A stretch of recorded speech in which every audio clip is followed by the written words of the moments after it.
nuestro estudio. Estamos acerca de la luz de Efraín. La luz de Efraín. Recuérdense que el título de la serie es La luz de Efraín.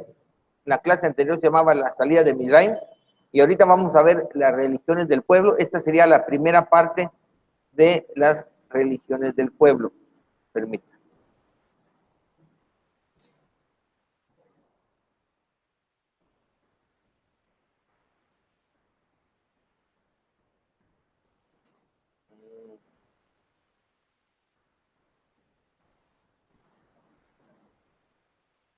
Entonces, ahora vamos a ver la primera parte, y en esta primera parte vamos a ver la religión de la casa de Israel, o sea que dentro del pueblo de Israel se hicieron estas religiones también. Aquí tenemos el marco histórico del pueblo de Israel. Aquí tenemos cada renglón de estos son 100 años. Y entonces, aquí tenemos aproximadamente 1000 años de historia. Aquí está el tiempo de los jueces, o sea, aquí está cuando Moshe le da a Yehoshua. Recuerden que la entrega de la Torá fue en el 2440, ¿verdad? Y entraron a la tierra prometida en el 2480, 40 años. Ay, se me cayó.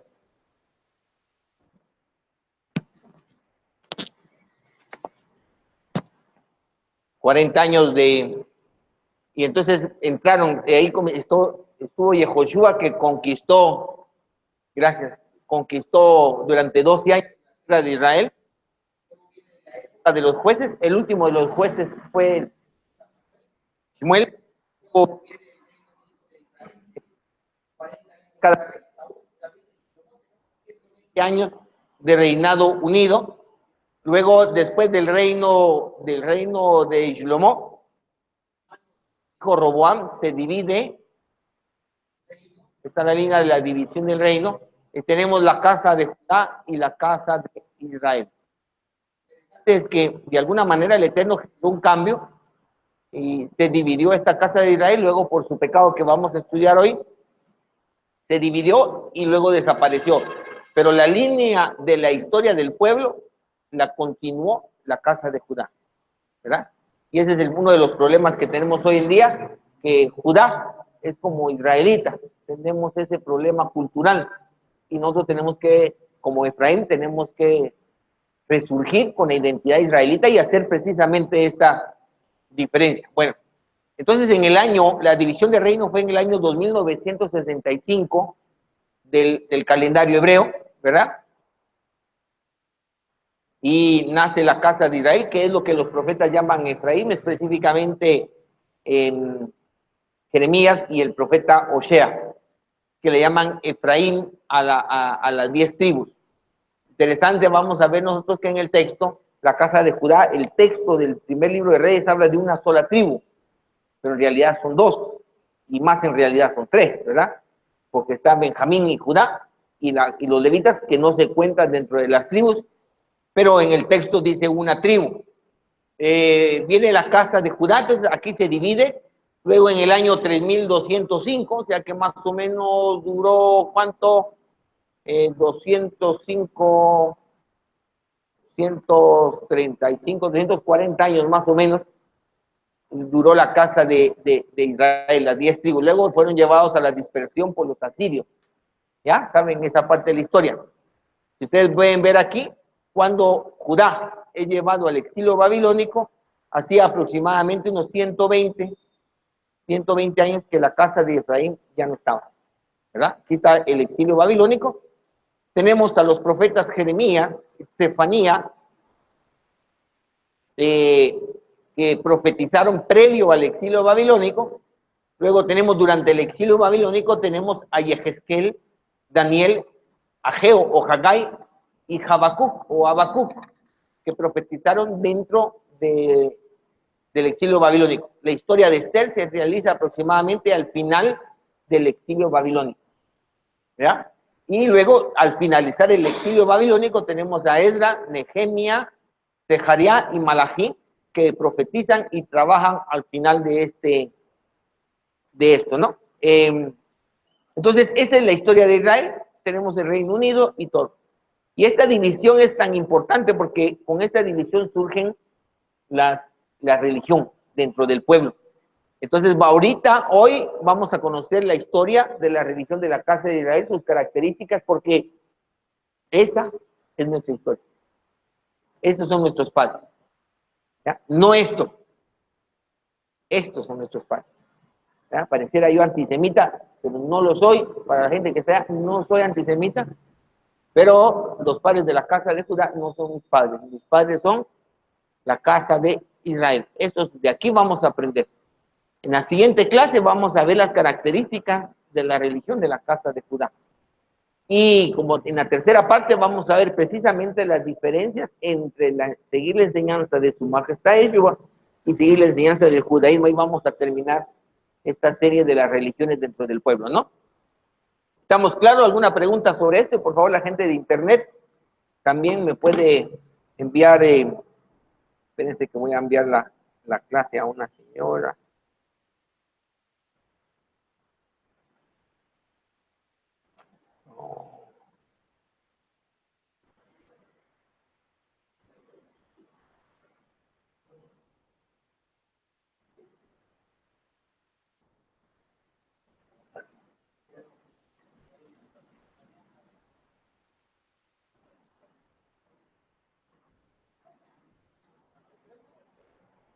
También las personas que me ven por internet quieren hacer sus preguntas, si no se pueden conectar por la web, entonces me pueden mandar un WhatsApp y aquí con gusto les contestamos su pregunta. Entonces, seguimos con esto. Bueno, tenemos que entender que antes teníamos una sola Torah, una sola interpretación. Desde el año 2440, donde se entrega la Torah, hasta el año 2964, que es cuando se divide el reino, no hubo más de una sola manera de aplicar la Torah. No habían escuelas, no habían maestros, era una sola manera. Encontraban a alguien levantando leña en Shabbat y lo apedreaban hasta matarlo.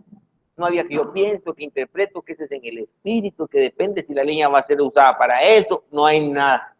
¿Ya? Eso es lo que tenemos que entender, que no había dos maneras de aplicar la Torah. Había una autoridad que es interesante que tenemos que hablar acerca de la Sheminjá para aplicarla, y esto impedía que surgieran diferentes maneras de hacerlo.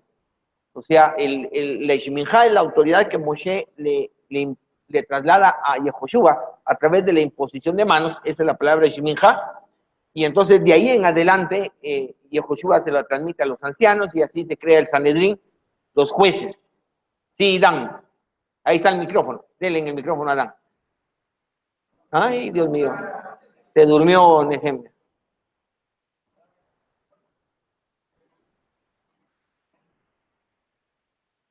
Búsquele el lado ahí.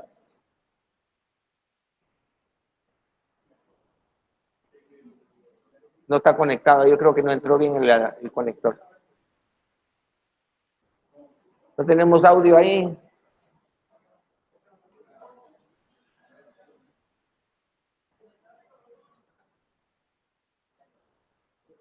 Ahí está. A ver.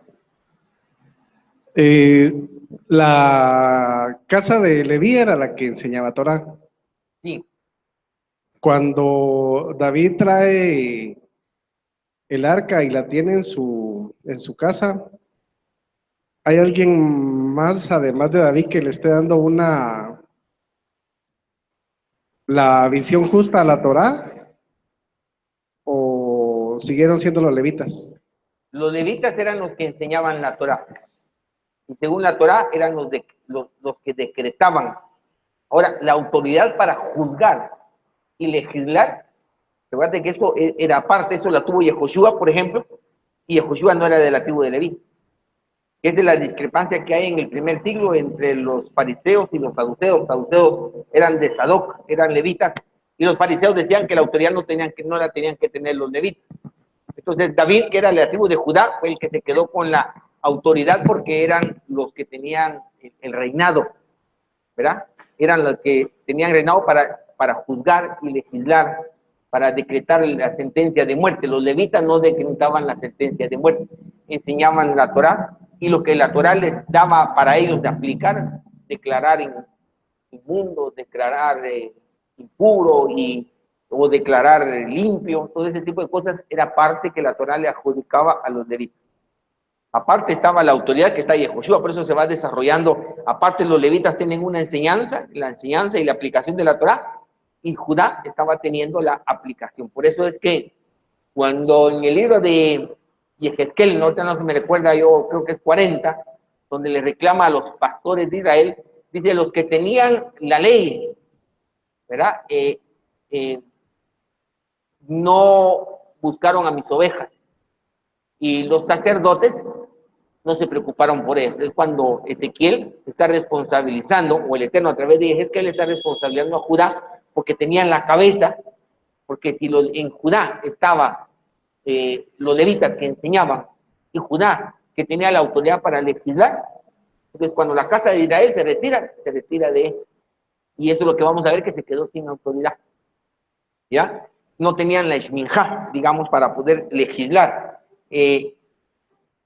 Ahora, cuando ellos se desligan, el Eterno le da una autoridad a Jeroboam, que eso es lo que vamos a ver. Entonces, lo que tenemos que ver es que en este tiempo unido, cuando no hay religión, había una Shminjá. Porque si estamos hablando de ley, es que tiene que haber autoridades para que hagan cumplir la ley, ¿ya? ¿De qué nos sirve una ley de tránsito si no hay policía de tránsito, si no hay jueces de tránsito? Que antes de nada nos sirve. Por eso es lo interesante. Nosotros, que estamos regresando a la Torah, el tema de la autoridad es un tema muy importante que vamos a dedicarle su tiempo. Pues no podemos pretender observar Torah sin establecer o reconocer autoridades que ayuden al pueblo a aplicar la ley. No puede funcionar así, ¿ya? Es como que dijéramos, está la ley de tránsito, pero no hay policía de tránsito, ni hay jueces de tránsito. Entonces yo interpreto que aquí sí me puedo parquear, y el otro interpreta que no, entonces comienzan otra vez las religiones. Si nosotros vamos a regresar a un orden, es que tenemos que reconocer y establecer autoridades que reconozcan. Sin autoridad esto no puede funcionar. Cuando decimos que los levitas, ellos eran los maestros de Torah, pero en ese entonces la Torah oral, ellos siempre la administraban. Sí, la Torah oral, como ellos enseñaban Torah, ellos administraban todo lo que es la Torah oral. Sí, porque ahora, bueno, ahora en el judaísmo actual, según podría decir el sabio, y según cuando lo dijo, quién lo dijo, y en la época lo dijo, la Torah oral, algunas cosas lo toman, así los ashkenazí, los sefardí se dividen, o sea, todo eso se perdió ya después del primer siglo. Sí, se perdió. Por eso lo vimos, porque se perdió la autoridad. Porque, por ejemplo, venía el rey Salomón, y cuando se recuerdan aquí a dos prostitutas que a una se le muere un niño y que están discutiendo, y decía, a ver, traen la espada y pártanlo a la mitad. ¿Quién iba a discutir con el rey que había que... No, que vamos a poner ¿cómo se llaman? Un recurso de amparo, que ahí el que protestaba lo mataban también. Entonces, cuando hay ley, tiene que haber una autoridad que haga que la ley se cumpla. ¿Verdad? Entonces, en este tiempo que estoy hablando de una sola Torah, una sola interpretación, lo que hacía eso era la autoridad. Ahí el juez decía, apedréalo, y había que apedrearlo.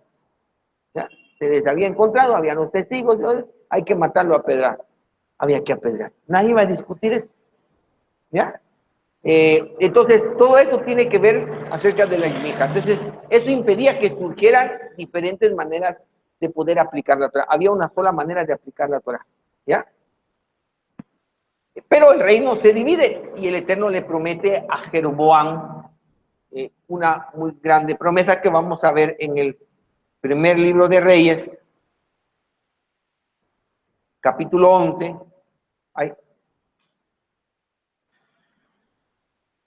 Vamos a ver, primer libro de Reyes, capítulo 11, del verso 29 al 39. Y dice, aconteció pues en aquel tiempo que saliendo Jeroboam de Jerusalén, le encontró en el camino el profeta Ahías, silonita, y este estaba cubierto con una capa nueva, o sea, la capa no era de él, y estaban ellos dos solos en el campo. Y tomando Ahías la capa nueva que tenía sobre sí, la rompió en 12 pedazos. Y dijo a Jeroboam: toma para ti los 10 pedazos, porque así dijo el Eterno, Elohim de Israel: he aquí que yo rompo el reino de la mano de Salomón, y a ti te daré 10 tribus. Y él tendrá una tribu, por amor a David mi siervo, ahí dice una tribu, y por amor a Jerusalén, ciudad que yo he elegido de todas las tribus de Israel. Por cuanto me han dejado y han adorado a Astoret, diosa de los sidonios, a Chemos, dios de Moab, y a Moloc, dios de los hijos de Amón, y no han andado en mis caminos para hacer lo recto delante de mis ojos, y mis estatutos y mis decretos, como hizo David su padre. Pero no quitaré nada del reino de sus manos, sino que lo retendré por rey todos los días de su vida, por amor a David mi siervo, al cual yo elegí, y quien guardó mis mandamientos y mis estatutos. Pero quitaré el reino de la mano de su hijo, y lo daré a ti, las 10 tribus. Y a su hijo le daré una tribu, para que mi siervo David tenga lámpara todos los días delante de mí en Jerusalén, ciudad que yo me elegí para poner en ella mi nombre. Yo pues te tomaré a ti, y tú reinarás en todas las cosas que deseare tu alma, y serás rey sobre Israel. Y si prestares oído a todas las cosas que te mandare, y anduvieres en mis caminos, e hicieres lo recto delante de mis ojos, guardando mis estatutos, mis mandamientos, como hizo David mi siervo, yo estaré contigo, y te edificaré casa firme, como la edifiqué a David. Y yo te entregaré a Israel. Y yo afligiré a la descendencia de David a causa de esto, mas no para siempre. ¿Se dan cuenta? Entonces lo interesante aquí es que le promete levantarle casa como se le levantó a David. O sea que aquí le está dando la autoridad. Lo único que tenía que él hacer es andar conforme la Torah. Y el Eterno iba a estar con él. Ahí estaríamos diciendo que entonces había autoridad sobre esas casas de Israel para hacer todo lo que tenían que hacer. ¿Estamos claros ahí? Entonces, ¿quién iba a poner en tela de duda que el Eterno había puesto a este hombre por rey de la casa de Israel? Nadie. ¿Verdad? Ok. Entonces, puntos importantes. Vamos a ver en el texto que leímos. En el 11:32 dice: pues él tendrá una tribu, por amor a mi siervo David, y por amor a Jerusalén, la ciudad que yo escogí entre todas las tribus. Por eso es que se le dice judío. Judío puede ser Benjamín, o puede ser de Levita. Es judío, es un solo pueblo. Recuerden que al parecer, según lo que yo entiendo, esto es por la fusión de las almas de Jonatán, que era de la tribu de Benjamín, hijo de Saúl, con el rey David. Entonces, por eso es que estas dos tribus permanecieron juntas como una sola. En el verso 37 dice: yo pues te tomaré a ti, y tú reinarás sobre todo lo que tu alma desee, y serás rey sobre Israel. Ahí está dando la autoridad, ¿verdad? Él iba a poder decidir sobre todas las situaciones dentro de las 10 tribus de Israel. Otro punto importante: y sucederá que si obedeces todo lo que te mando, y andas en mis caminos, y haces lo recto ante mis ojos, guardando mis estatutos y mis mandamientos, como hizo mi siervo David, yo estaré contigo. Y te edificaré una casa firme, como se la edificé a David, y te entregaré a Israel. ¿De qué tribu era Jeroboam?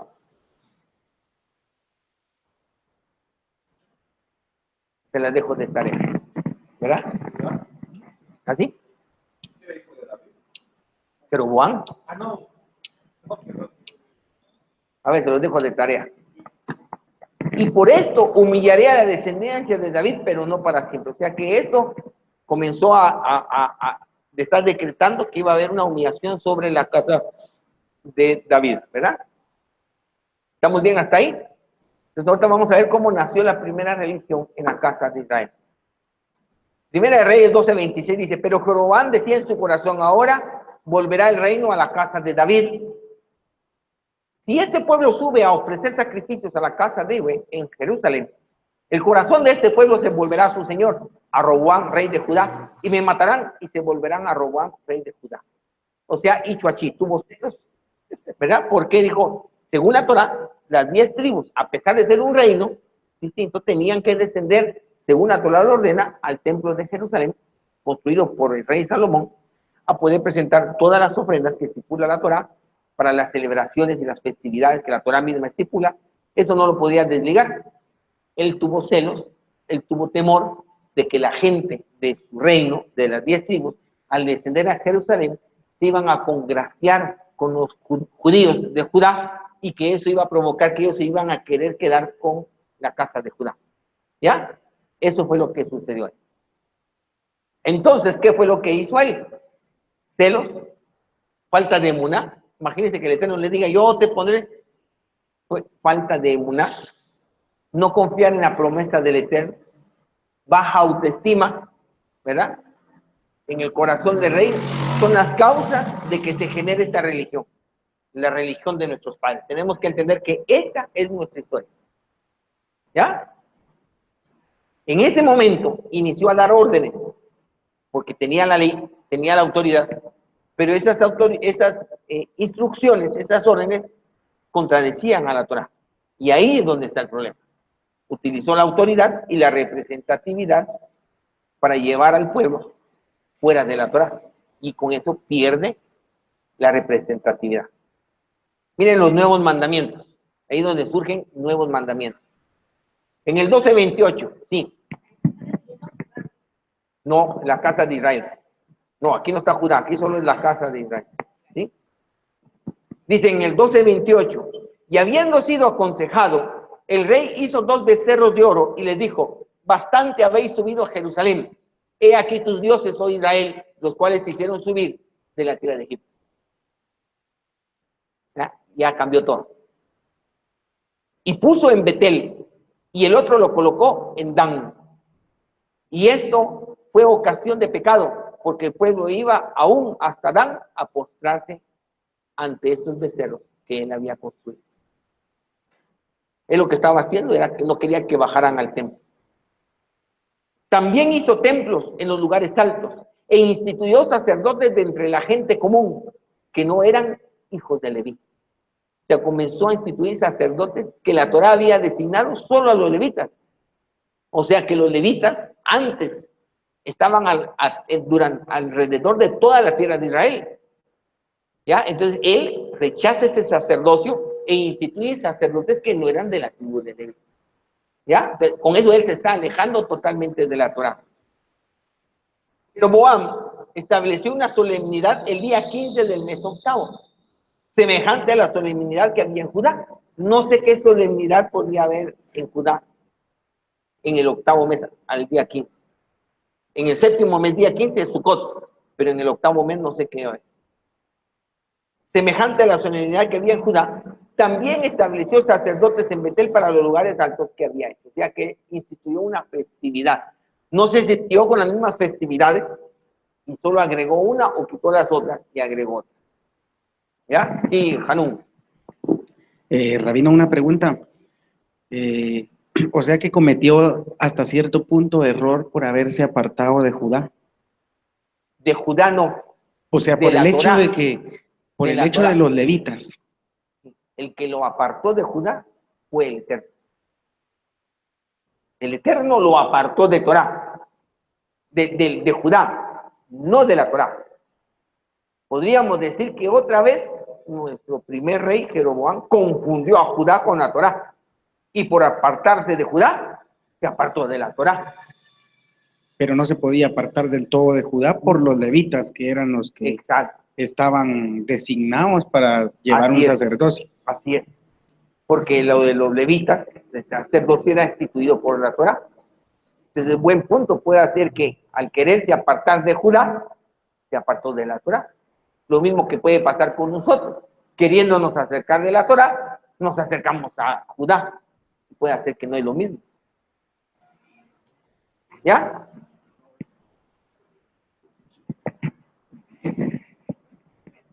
Y el día 15 del mes octavo, que aquí en Guatemala es bien representativo porque es el día de la Virgen de la Asunción, ¿verdad?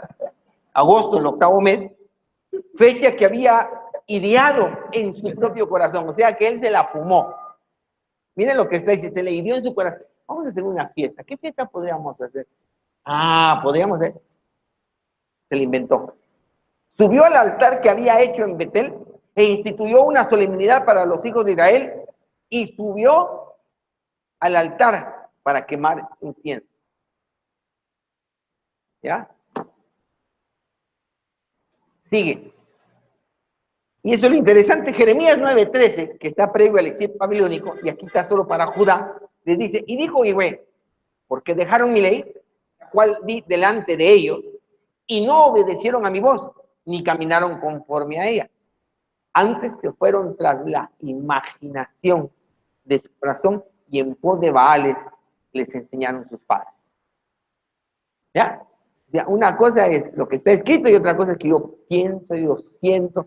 Por eso es que yo siempre he aprendido, o he aprendido aquí en la Torah, es que no importa lo que creamos, en qué nos fundamentamos para creer eso, eso es lo importante. Yo pienso, yo siento, tuve un sueño, me imaginé una visión, ¿en qué me estoy basando para creer algo? Y aquí el pecado fue que se creó una festividad conforme la imaginación de su corazón, y el profeta Jeremías dice que en lugar de guardar los mandamientos fueron tras la imaginación de su corazón. Entonces tenemos que tener cuidado con eso de yo creo, yo pienso, yo me imagino, porque ahí podemos estar cometiendo el mismo pecado. Entendemos entonces como religión la creación de otro camino, aparte de la Torah, que el hombre inventa conforme a la imaginación de su corazón. ¿Verdad? Hay un camino que el Eterno estableció de retorno del hombre hacia él, es la Torah. El hombre, conforme a la imaginación de su corazón, cambia ese camino y se inventa otro camino. ¿Ya? Una característica importante es que es generado por un corazón cargado de sentimientos no buenos. Porque puede, como aprendimos en la parashá, yo puede ser que esté obedeciendo. Y ante los ojos externos soy obediente.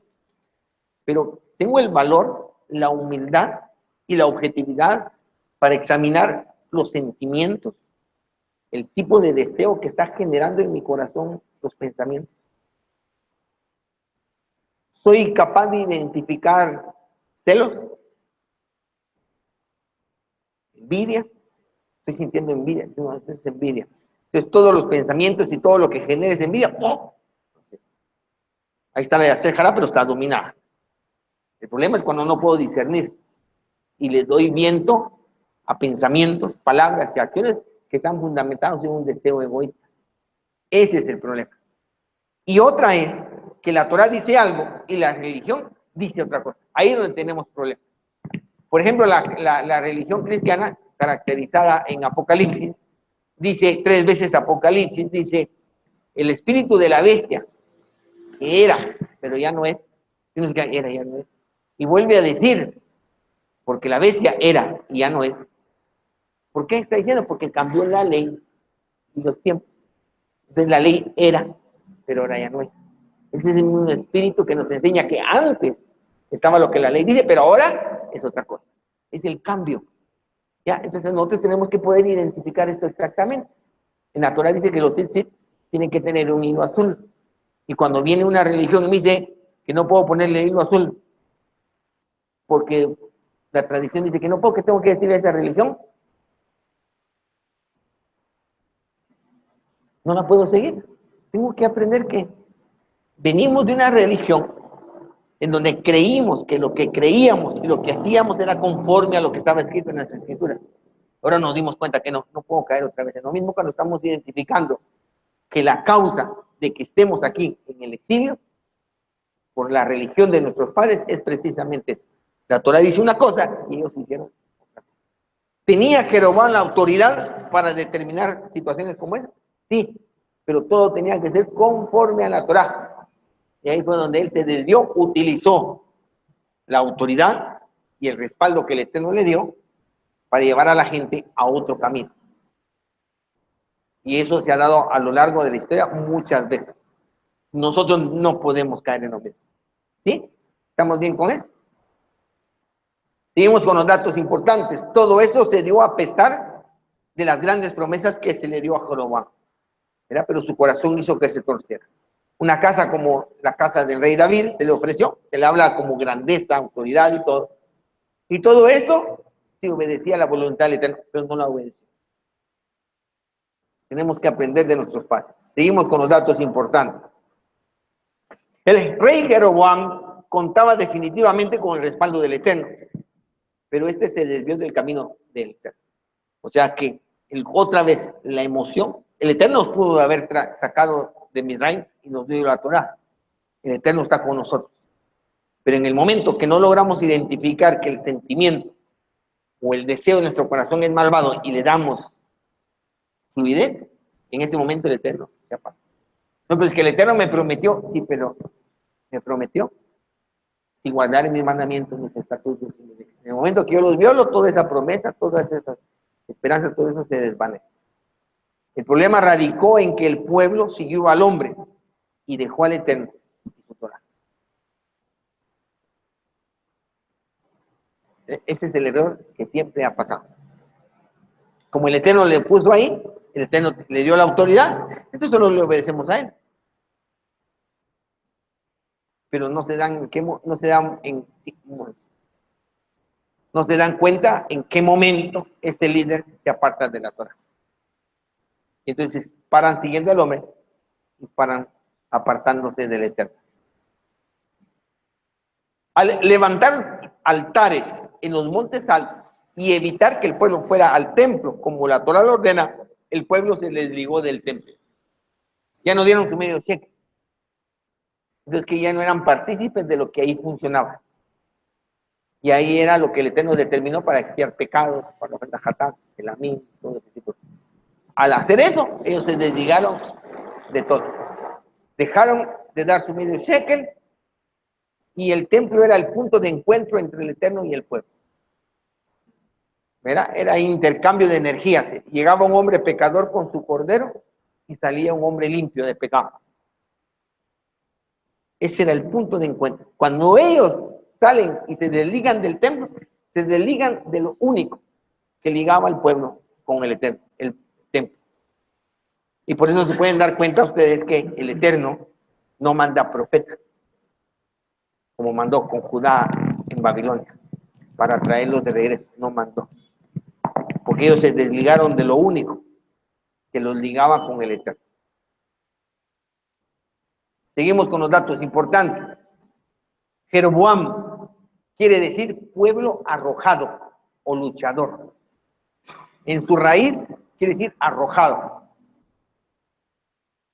Imagínense que ya desde que lo pusieron como primer rey de la casa de Israel, ya se estaba determinando desde el punto de vista del Eterno el destino y el objetivo para lo cual se estaba creando esta casa. ¿Alguien tiene alguna idea? ¿Les ayudo? ¿Sí? En Jeremías 2, si no estoy mal es 2:13, dice, 2 pecados ha cometido mi pueblo Judá. Judá, están los levitas que enseñan la Torá, y están los que legislan, los que tenían la autoridad para juzgar. Me dejaron a mí fuente de agua viva, y cavaron para sí cisternas que no pueden retener agua. Agua es Torá, cisterna es lo que uno cava para guardar agua para nuestro consumo. Quiere decir que ellos no compartieron la Torá, creyeron que eso era solo para ellos. El Eterno hace esta división, establece a la casa de Israel, la prepara desde un inicio para arrojarlos a las naciones. ¿Por qué? Porque después vienen las promesas que esas 10 tribus tienen que ser rescatadas. ¿Y dónde están esas tribus? En las naciones. Entonces, ¿dónde hay que predicar? En las naciones. O sea que el Eterno está usando a la casa de Israel como carnada para obligar, según las leyes, que la Torá llegue a todas las naciones y que Judá no limite esa Torá. Por eso Ram Shaul habla del olivo silvestre y el olivo natural. Y del olivo natural, que es Israel, hay unas hojas que son desgarradas. Esas son la casa de Israel, y la casa de Judá son las ramas que se quedaron. Dice que el objetivo de que estas ramas fueron desgajadas fue precisamente para hacer espacio para que las ramas del olivo silvestre fueran injertadas dentro del olivo natural. Pero que luego, cuando la cantidad de los gentiles que han de ser salvos lleguen, dice, poderoso es el Eterno para volver a reinjertar a los que por origen, por naturaleza, son del olivo natural. Ahí viene la casa de Efraín de regreso. O sea que desde el momento, el nombre del primer rey de la casa de Israel está determinando el objetivo para lo que el Eterno está formando esta casa de Israel. De antemano. ¿Ya? Jeroboam, ¿no han logrado investigar de qué tribu era? Era de la tribu de Efraín. Qué casualidad, ¿verdad? ¿Verdad? Igual que Yehoshua, de la tribu de Efraín. Sería la cabeza de Yosef, que quiere decir adherir, pero en futuro, adherirá. Y el manto de color, la palabra hebrea quiere decir dispersión. O sea que la casa de Israel está siendo formada para ser lanzada a la dispersión con el objetivo de adherir a los que no va a llegar la Torah porque Judá se quedó con eso. ¿Ya? ¿Entienden la estrategia de Gemer? ¿Sí? Don Eliajo, buenas noches, bienvenido. Estamos claros en el tema, si no, pregunte sin pena. Y Jeroboam es Ben Nebat, hijo de Nebat. Consideración. O sea que de antemano nos está diciendo que aunque nos va a expulsar, va a tener consideración de nosotros. Y lo interesante, es hijo de una viuda, cuya paternidad está oculta, igual que Yoná, el hijo de la viuda de Sarepta, que según la tradición dice que es Mashiach ben Yosef. No Mashiach, no, Mashiach ben Yosef. ¿Se dan cuenta? Interesante, ¿no? Y su madre se llamaba Serúa, que quiere decir leprosa o azotada. A ver, ¿quién nos da una idea de leprosa?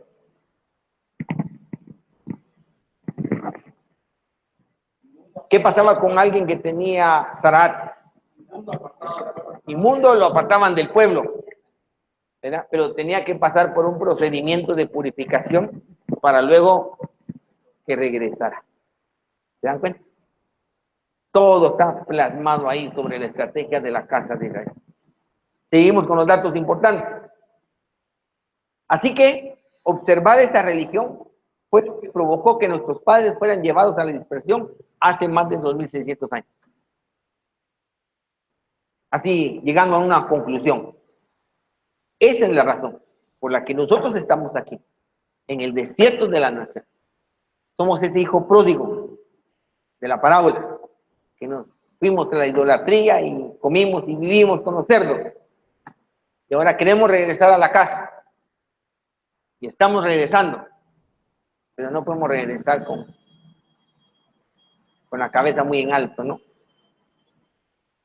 Pero esta es la razón por la que estamos aquí.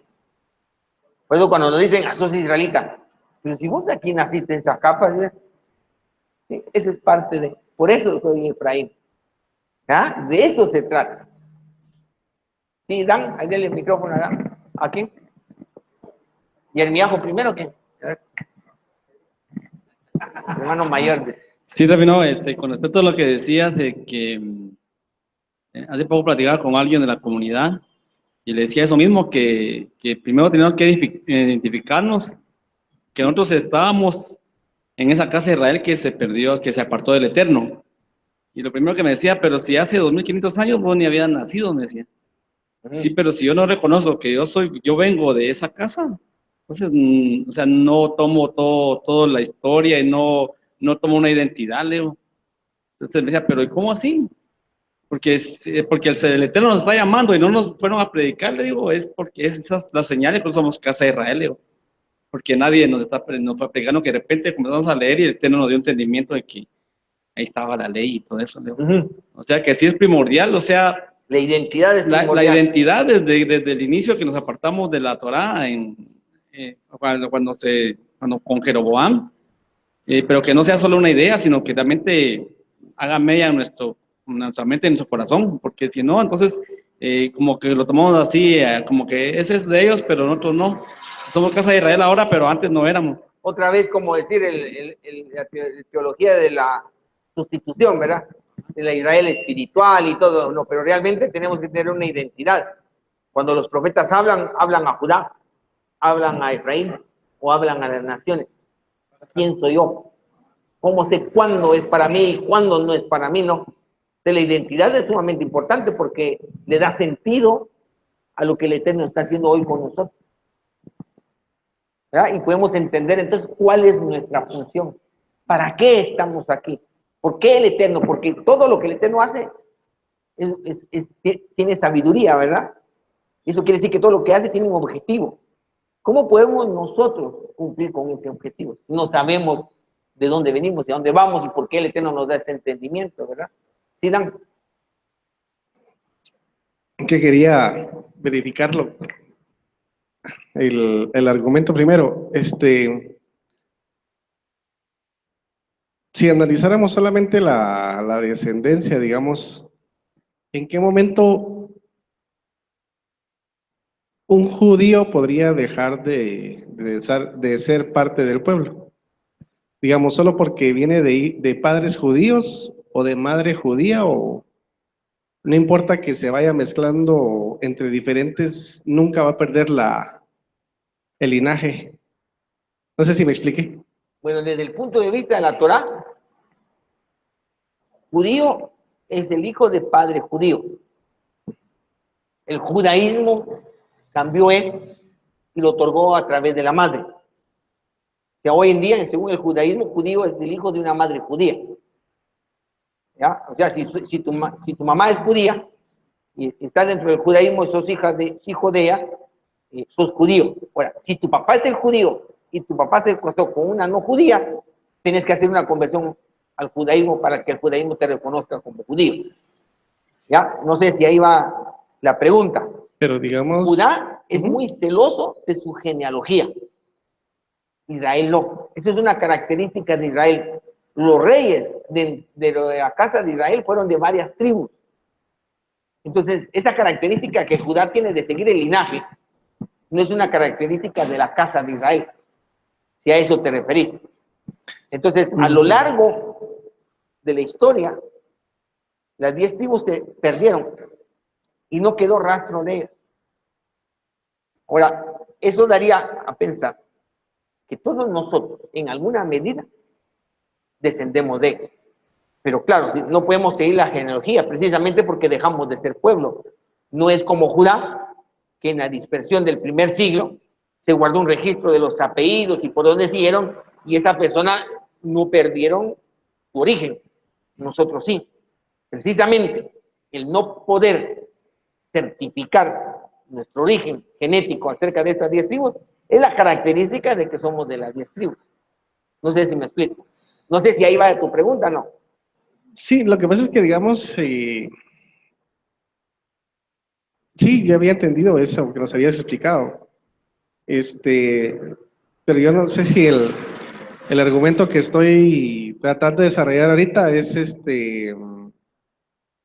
no sé si es lógico o comprobable, porque, por ejemplo, hablábamos de Raúl Shaul cuando habla de que se desgajaron las 10 tribus para que nosotros... No, nosotros somos esas ramas que fueron desgajadas para que los gentiles entraran.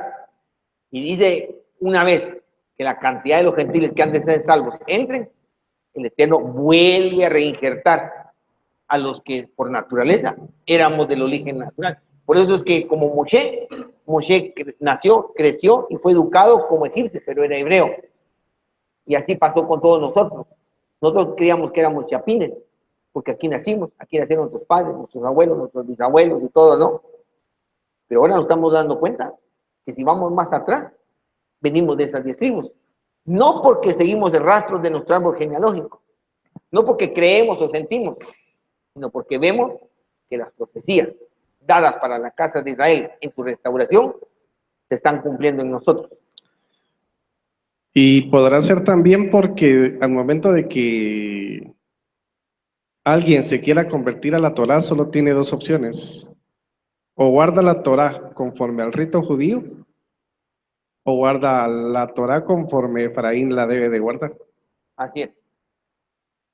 Así es. Entonces, cuando uno viene y hace la conversión al pueblo de Israel y vas con tu servidor para que te haga la legalidad de tu conversión, te haga las bendiciones y te ponga un nombre, estás reconociendo esa autoridad para ser parte del pueblo. ¿Ya? Como dijimos al principio, Judá tenía la autoridad y también la tenía Jeroboam, pero por la desobediencia la perdieron. Si nosotros estamos obedeciendo, otra vez tenemos que restituir esa autoridad, porque sin autoridad no podríamos funcionar. Entonces, por eso es que parte del principio, si ven el manual del administrativo de la comunidad, parte del principio, como esta comunidad funciona, es que su servidor en alguna manera, en la medida de mi crecimiento espiritual, represente esa autoridad y bajo esa autoridad esto funciona, porque si no sería una payasada, porque si no, ¿cómo tu conversión es realmente legal y realmente sos israelita? Es porque estamos funcionando bajo ese principio de que se está trabajando bajo eso. ¿Ya? Don Elías tiene una... Don Elías. Don Elías. Gracias. Mi pregunta es, la religión se inició cuando cambió Jeroboam Sí, cuando Jeroboam la las cambió. cosas, ¿no? Entonces mi pregunta es, ¿Judá se quedó también como una religión? Esa sería la otra clase. Ay, Ahorita en la primera clase vamos a ver la casa de Israel, en la segunda clase la religión de Judá y en la tercera clase vamos a establecer las diferencias entre seguir la enseñanza según su majestad Yeshua y seguir la del judaísmo. gracias. La de Judá en una religión también. ¿Alguna otra pregunta? También nuestros amigos de internet pueden preguntarnos por WhatsApp. No tengo nada todavía. Ok. Seguimos. ¿Nadie? ¿No? Lo importante es que tenemos que aprender del error de nuestros padres para no repetirlo. Como dice alguien, si desconocemos nuestra historia, estamos destinados a repetirla. Y como dijo Yermiajo, es importante que todo efraimita tenga esta identidad. ¿Quién sos? ¿Verdad? ¿Por qué estás guardando la Torah? Eso es importante. Datos importantes, dejamos de ser pueblo. Oseas 1:9 dice, le dijo, ponle por nombre Loami, que quiere decir no pueblo, porque vosotros no sois mi pueblo, ni yo seré para vosotros tu Elohim. Qué duro, ¿verdad? Eso sí lo quebranta uno. Con todo, el número de los hijos de Israel será como la arena del mar, que no se puede medir ni contar. ¿Se dan cuenta? O sea que con todo, por eso es hijo de quién era ¿cómo se llamaba la viuda? Que quería hacer consideración. Con todo, aunque dejamos de ser pueblo, y yo dejo de ser su Dios, con todo eso, iba a tener consideración sobre nosotros. Nos perdimos a la vista de los hombres, pero no a la vista del Eterno. ¿Verdad? El Eterno nos despreció. Miren qué duro es. Jeremías 3:8. Que yo lo había visto, que por todas estas causas en las cuales fornicó la rebelde Israel, yo la había despedido y dádole la carta de su repudio. Y no tuvo temor la rebelde Judá, su hermana, sino que también fue ella y fornicó. Nos dieron cartas de divorcio, nos repudiaron. Cuando un hombre le da carta de divorcio a su mujer, la está repudiando, la está despreciando. Y eso es lo que hizo el Eterno con nosotros. Miren lo que dice Ezequiel. Por lo cual la entregué en manos de sus amantes, en manos de los hijos de los asirios, de quienes se había enamorado. nos abandonó.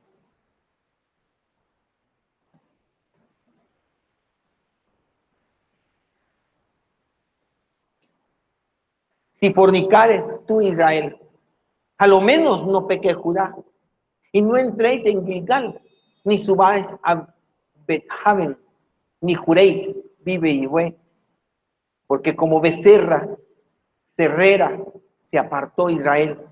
Apacentaros ahora, Yahweh, como a carneros de anchura.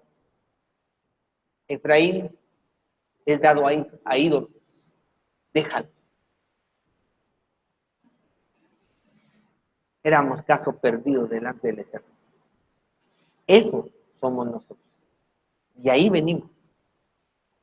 Por eso estamos aquí en las naciones.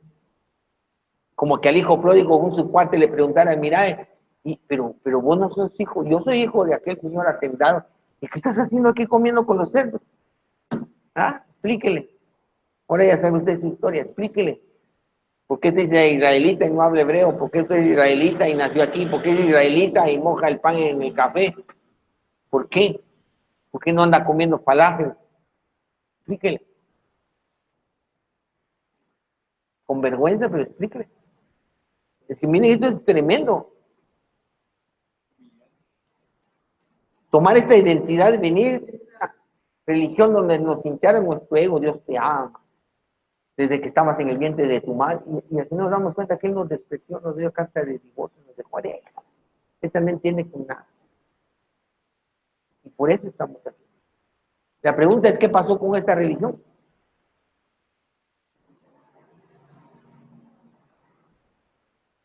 El segundo libro de Reyes, en su capítulo 17, nos relata que la tierra de Efraín, que la tierra que Efraín abandonó, fue habitada por extranjeros, por orden del rey de Asiria. Estos fueron atacados por las bestias salvajes de la tierra, y por eso enviaron un sacerdote de esa religión, que no era levita, para que les enseñara a temer al Elohim de esa tierra, y así ya no fueran atacados por las bestias de esas tierras. ¿Verdad?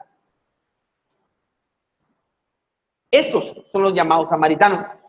Son extranjeros que se tomaron para sí la religión de la casa de Israel, la cual fue la causante de nuestro despido, de nuestro abandono, de nuestro repudio por parte del Eterno.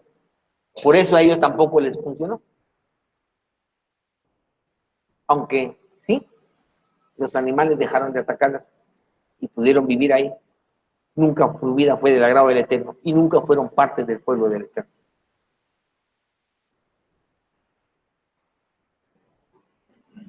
Dice en el capítulo 17, verso 32, aunque temían a Yahweh, de entre ellos designaron para sí sacerdotes de los lugares altos. O sea que ya los sacerdotes que ellos designaron eran extranjeros como ellos. Ya no eran de las 10 tribus. Solo el primero que les enseñó. Ya luego ellos mismos, dentro de ellos mismos, designaron sacerdotes en los lugares altos, que ofrecían sacrificios a favor de ellos en las ermitas de los lugares altos. De modo que al tiempo que reverenciaban a Yahweh, servían a sus propios dioses, conforme a la costumbre de las naciones de donde habían sido llevados cautivos. ¿Ven la ambigüedad? Temían al Eterno, pero también reverenciaban a sus hijos.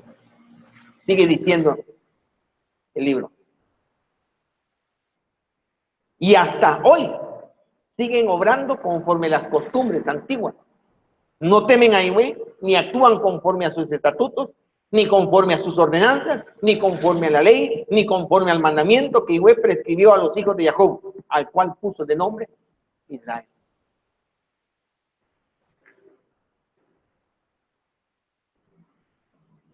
Segundo el libro de Reyes sigue diciendo, pero ellos, o sea, los samaritanos, no escucharon, sino que hicieron según su antigua costumbre.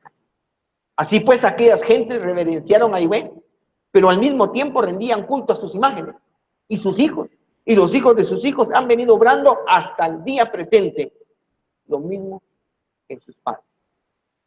Y entonces la religión de la casa de Israel son los samaritanos, que ya son extranjeros, que siguieron esa fe.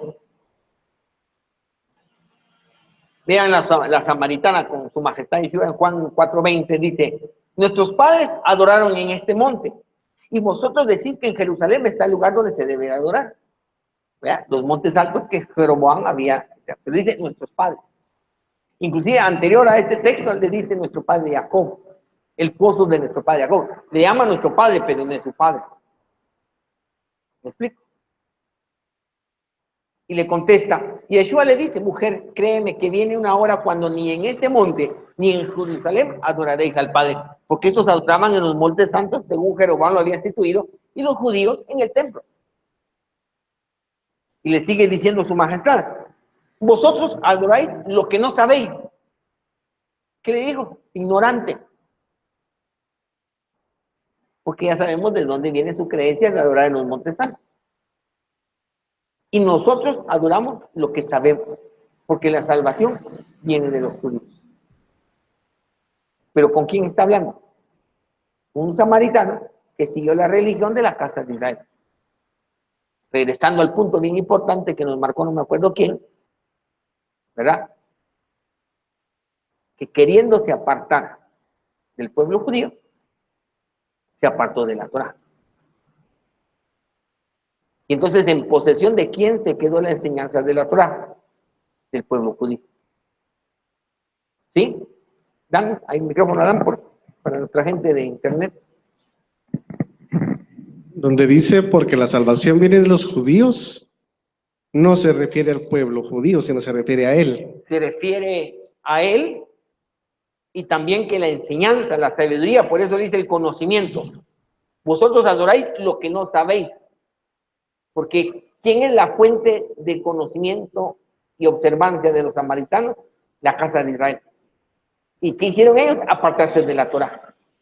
Ahora, el judío, como lo vamos a ver en la religión de Judá, Jeremías dice, y su hermana Judá se quedó conmigo, fingidamente, pero se quedó. O sea que de alguna manera la enseñanza de la Torá está en manos de Judá, porque está hablando de conocimiento. Por el otro lado, si lo quieres ver a un nivel más profundo, por el libro de Yohanan, que es cabalístico, se está refiriendo a él. ¿Sí? Y ahora es cuando los verdaderos adoradores adorarán al Padre en espíritu y verdad, porque también el Padre tales adoradores quieren que le adoren. O sea que ya el tiempo, el lugar donde se adora, ya no va a haber un lugar específico. ¿Ninguna pregunta hasta ahí? Ya voy a terminar. Conclusión. Lo que debemos de aprender para no caer en el mismo error de nuestros padres. ¿Sí? Estamos aprendiendo por qué estamos en el exilio. ¿Por qué fuimos despreciados, abandonados, repudiados por el Eterno? Si queremos que nos vuelva a aceptar, tenemos que haber aprendido la lección. ¿Sí? Si un padre echa a su hijo por drogadicto, es increíble, es imposible que el hijo pretenda que el padre lo vuelva a reconocer en su casa si no ha dejado la droga. ¿Sí? Y eso es lo que vamos a aprender. ¿Qué aprendemos? Y lo que tenemos que tener cuidado. No debemos retirarnos de la letra de la Torá. En su nivel simple, literal, peshat. Podemos estudiar Kabbalah, Zohar, a nivel Remez, Rash, todo, pero nunca, nunca apartarnos de la letra. Porque la letra, en su entendimiento normal, básico, es la base de cualquier entendimiento. De nada sirve que la letra esté escrita, si al final yo voy a comenzar a fumar y a entender otras cosas que están muy apartadas de la letra de la Torá. Por eso dice Rab Shaul en 1 Corintios 4:6, para que en nosotros aprendáis de lo no sobrepasar lo que está escrito, para que ninguno de vosotros se vuelva arrogante a favor del uno contra el otro. Lo que está escrito está. Y si recuerden en la clase anterior, si estamos aquí, es porque entendimos que la ley está vigente. Decir otra vez esto, es que esto ya no, volvemos a caer en el mismo error. La letra es la letra. Para eso debemos tener la humildad y capacidad de juzgar los sentimientos de nuestro corazón, porque reconocemos que eso originó la religión. Tenemos que tener la humildad de reconocer si esto que estoy sintiendo, por ejemplo, Hanún no está de acuerdo conmigo, pero ¿por qué no estoy de acuerdo con él? ¿Tengo celos? ¿Tengo envidia? ¿Quiero más atención? Tengo que tener la capacidad de ver qué es lo que hay en mi corazón que está generando esos pensamientos, para ver si le doy viento o no a eso. Pero a veces no tenemos la capacidad de discernir qué emoción es la que está generando en mi corazón el desconcierto o la divergencia, ¿no? Envidia, arrogancia, celos, etcétera, generan pensamientos perversos que nos llevarán a alejarnos de las letras de la Torá.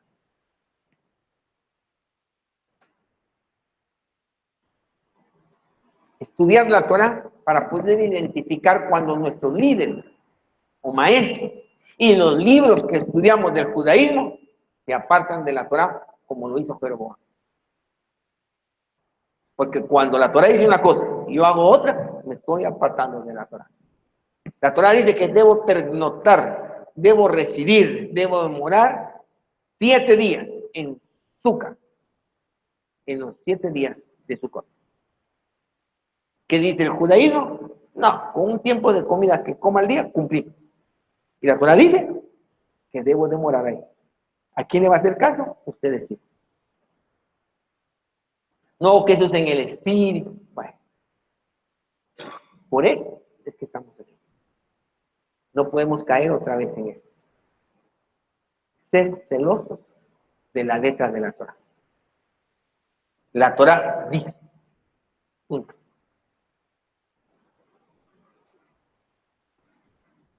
Seguimos aprendiendo.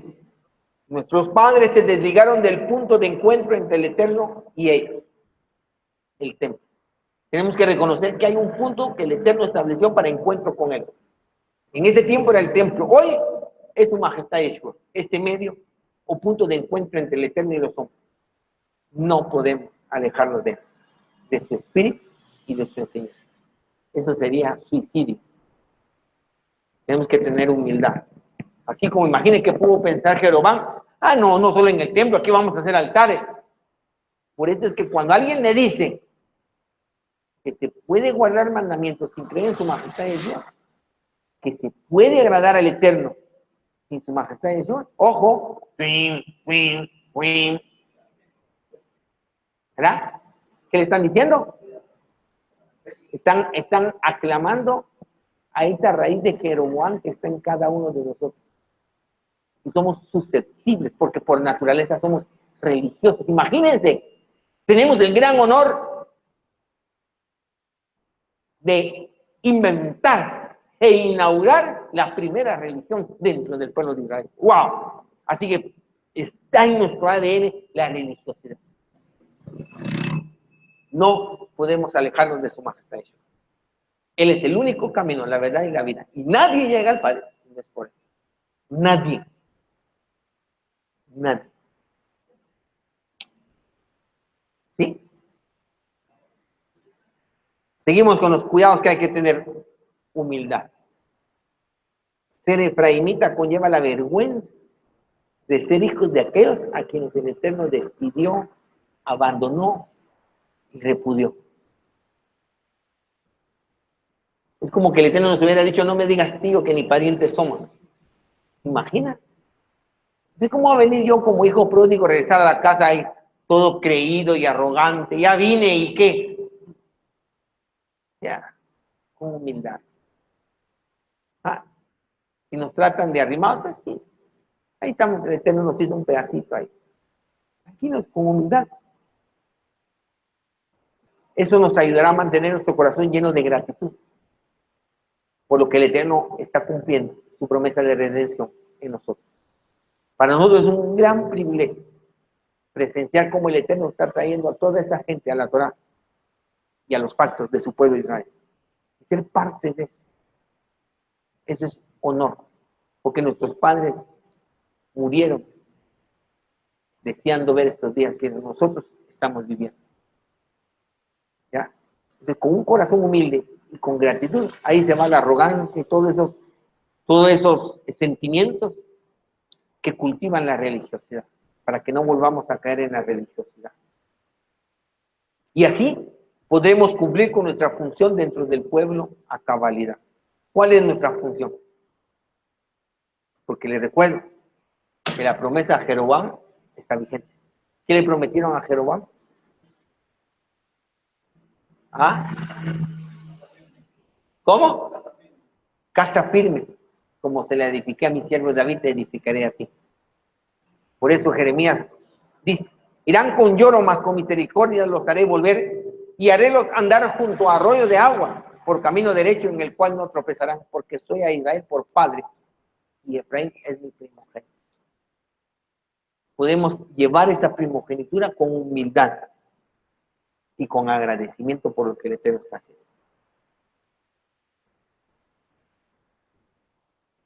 ¿Alguna pregunta sobre la religión de la casa de Israel? Ahí estamos. No tengo ni una pregunta tampoco por el WhatsApp, pero yo. No tengo.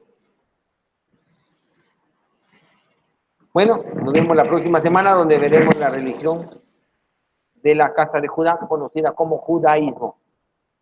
Bendiciones, shalom.